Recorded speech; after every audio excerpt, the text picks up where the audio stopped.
Well, guys, it's been a while. I'm back. There's been a lot of changes to the old mud truck here this year, and I think some last year, I believe. But there's been quite a little bit done. I'm done for the season, but it's got a different paint job compared to what it did my last probably post about it. But I did get some cut tires on the front boggers.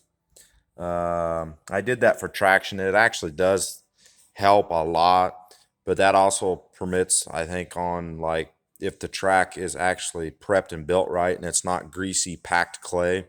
These tires are about worthless on that. That's just my opinion. But yeah, I got like the inner fenders. Those were plastic. It was something new. Guy was going to throw away. Long story short, I figured I'd give it a try, and they work very well. Other than if a person wasn't going to mud race, they would work. They would last, but the mud, sticks to it and it pulls them down, and then the tire catches it and rips them down. So, if it was for a different type of motorsport, that would probably work fine. But for what I do, those aren't going to work. So I'm going to go back to probably factory replacement ones for now, and then they work just as good. Don't have to worry about them collapsing. But I did put a hood scoop on it. That was over the winter. I actually did have to build a new engine. Long story short, the old motor, when I rolled it early this year at Messina, Iowa, and I broke.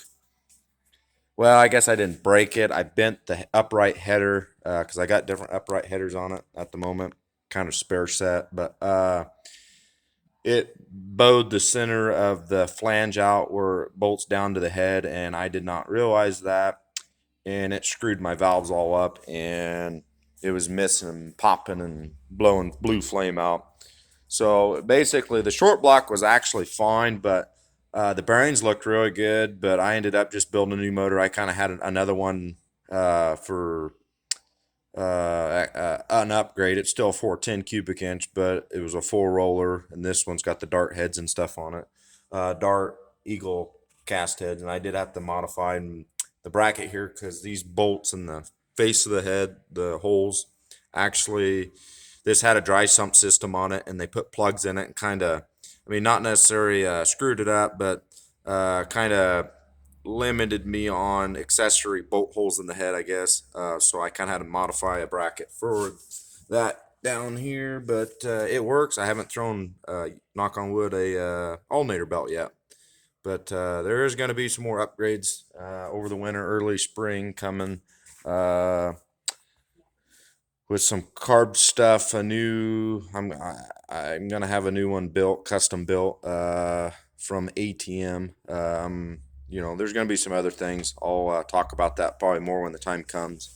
But yeah, this is a full roller, still a 410 cubic inch, but it's a full roller engine, not flat tap it. So picked up a little bit more power there in the heads, and definitely needing, I think, a bigger carburetor, which is another reason I'm wanting to get one built, just have a custom made one. So it's cheaper. I got to wait a little bit, but I've got plenty of time before next year when I need it. So, but yeah, I did have to upgrade to a Dana 60. First race of the year, blew the spider gears out. They went almost through the differential cover, and I busted the carrier, and I just fixed it right before I raced because I found out I had spider gears. So I fixed it, went and raced, made 2 or 3 passes, I might have beat 2 guys.